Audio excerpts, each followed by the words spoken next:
Hi everybody, we're back in the storage unit, as you can see, and today I wanted to talk about my favorite book, Traitor's Blade. This book was one of the first books I read that were not just like children's chapter books. I love reading, but I didn't always love reading. It took me until junior high for me to really actually like reading and appreciate what reading meant, and that was largely because of disassociating.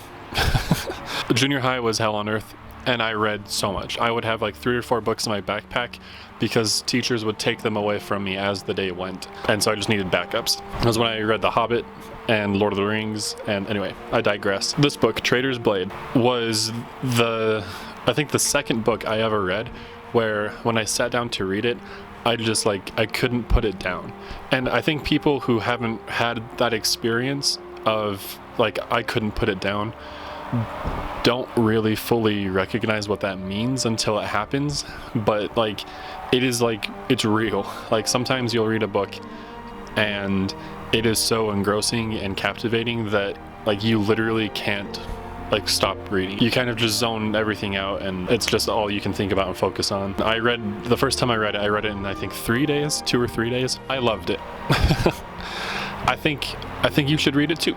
I got some of my friends to read it, and they both agree that it's highly underrated, and that it is undervalued and underappreciated. I'm going to tell you why you should read it. The author is Sebastien de Castell. I had never heard of anything he'd written before this book. I think that's because in the preface it even says as follows: "To my mother MJ, who once took me aside as a young boy and said, 'Well, we need to make money, and the easiest way to do that is to write novels.' She never bothered to tell me that she'd never sold a book in her life." It sets the tone for the book, and it sets kind of the expectations from him, where he's kind of just probably the best way you could say it is his writing is just very passionate, which is to his benefit, I think.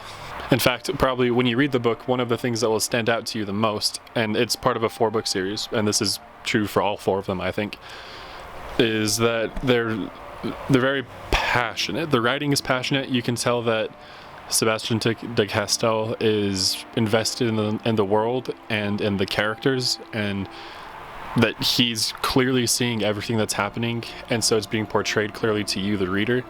But also, all of his characters are passionate.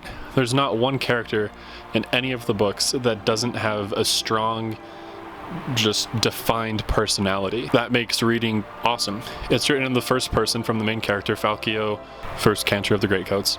And when you read it, you see all the characters have tragedies, they have backstories. Falkio especially has a lot of trauma, but whether or not he's working on it, succeeding in working on it, failing at working on it, or just not trying at all, all of his issues are things that push him forward, and things that you as the reader are invested in because you want to see him overcome these challenges, and you want to see more of the challenges because they're just interesting.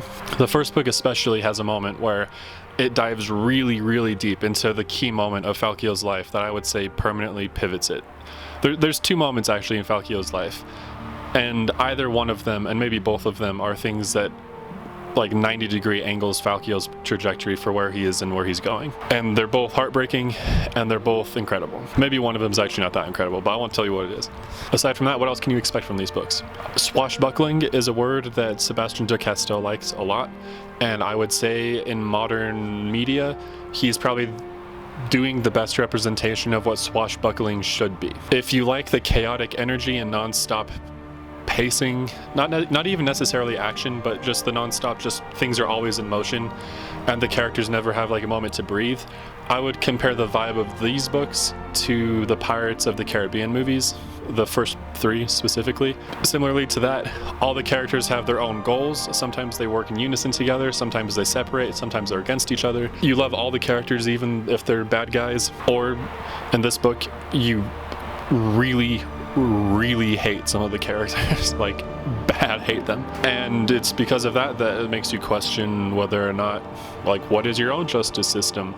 If you were an opportunity to do what Falkio is doing, would you do it the same way?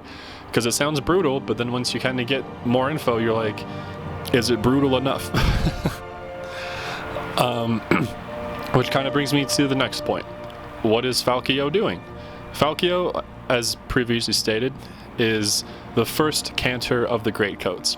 The Greatcoats were a legion of magisters who would go across Tristia, which is the world that this or the continent that this book takes place in, and he would spread the king's law.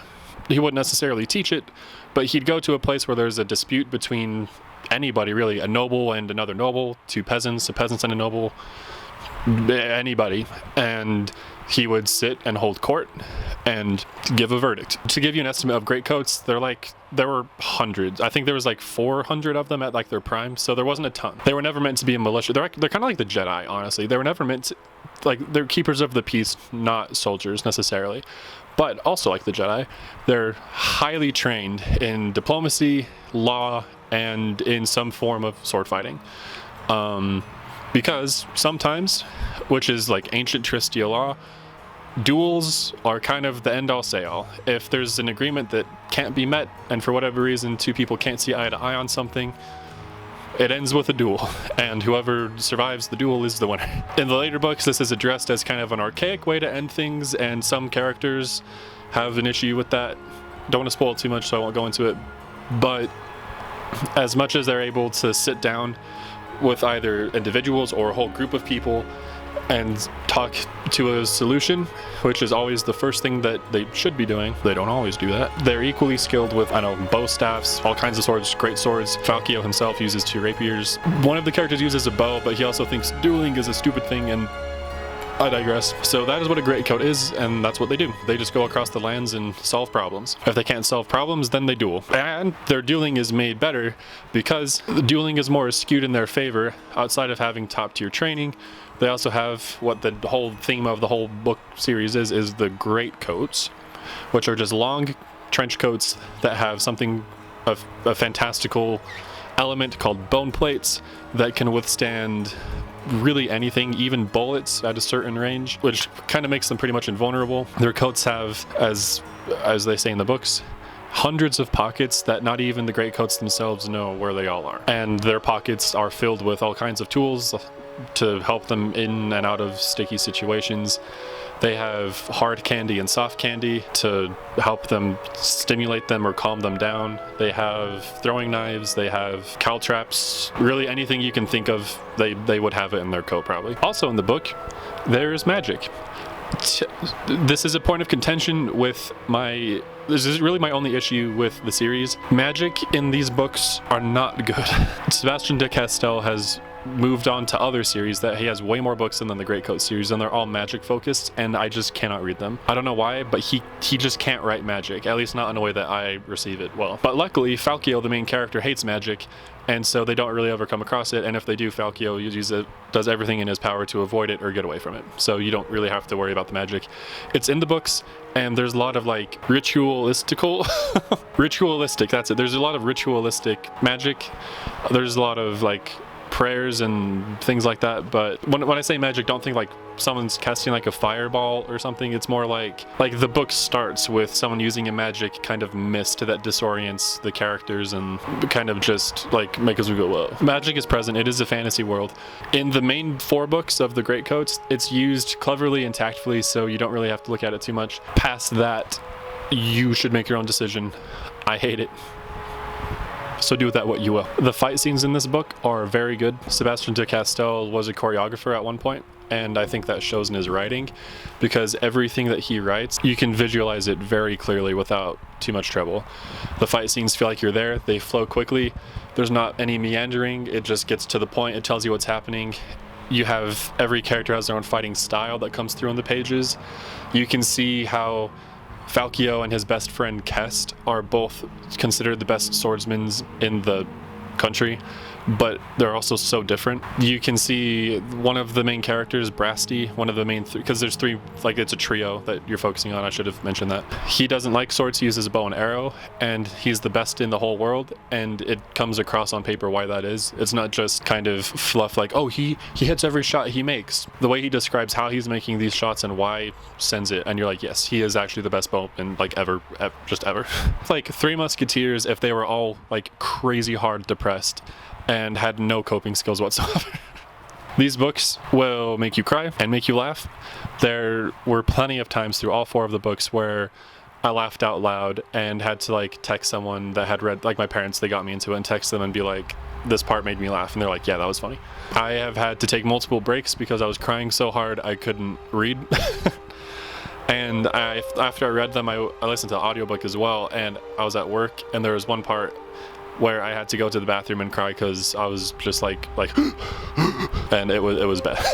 The relationship that Falkio, Kest, and Brasti all have with each other is something completely unique. Like, I would be really, really, really hard pressed to name another trio or any relationship, really, in any media where the relationships between the characters are as real and raw and heartfelt as they are in these books. At least as raw and heartfelt as they are, for just considering having that you get that sense from just one book. You're heartbroken when the characters go through tragedies. You're rooting for them when they're doing something. I'm gonna cry. I can feel my eyes tearing up. They're absolutely incredible. There's also romance in it. It's not great. The romance stuff is definitely part of the weaker parts, but I think there's like a lore reason for that, because I think Falkio just in his own mind has better things to do than think about romance. He also just has like a genuine like boatload of trauma in regards to romance. Same thing with the magic. It's there, and if it was there anymore, then you would not like it, but he adds just enough to remind you that it's there, but then moves on before he has to like elaborate on it. So I don't know, I think it's good. That's a good balance. This series can definitely and should definitely be a mainstream series. It's just one of the most well-written series that I've ever read in my life. They're incredible. It makes me so sad that they're not more popular. They're just so good, and anyone that likes fantasy, anyone that likes just reading good fiction, I think would like this, because there's something in here for everybody, and it's all well written. I've been wanting to talk about a few books on the channel because I like to read, and there's a lot of books that I like, but I wanted to, and I have like a few documents written of how I want to like do a video like this. But every time I just get lost and like confused, and I figured I'd just try my hand at talking about it, because that's how I sell it to my friends. So yeah, I hope it worked. If you do read it, you can get it. It's really hard to find physical copies, but you can find discounted copies digitally for like $2 or $3, and they're on sale pretty often. You can get the whole series probably on average, I'd say like $10 to $15 for all 4 books. And after you read the first one, you will want to read the next 3. If you have read them already, actually let me know what you thought of them. If you end up reading them in the future, definitely let me know. I'd love to see my work making a difference. Here, we'll consult Yoda for his wisdom. The Force and its wisdom are all around us. Ask your will a yes or no question. Sense the Force in my left hand. Press it and answer you, I will. Should the people watching this video read the Great Coat books? Yes, I feel this will be. He said yes. Alright, bye.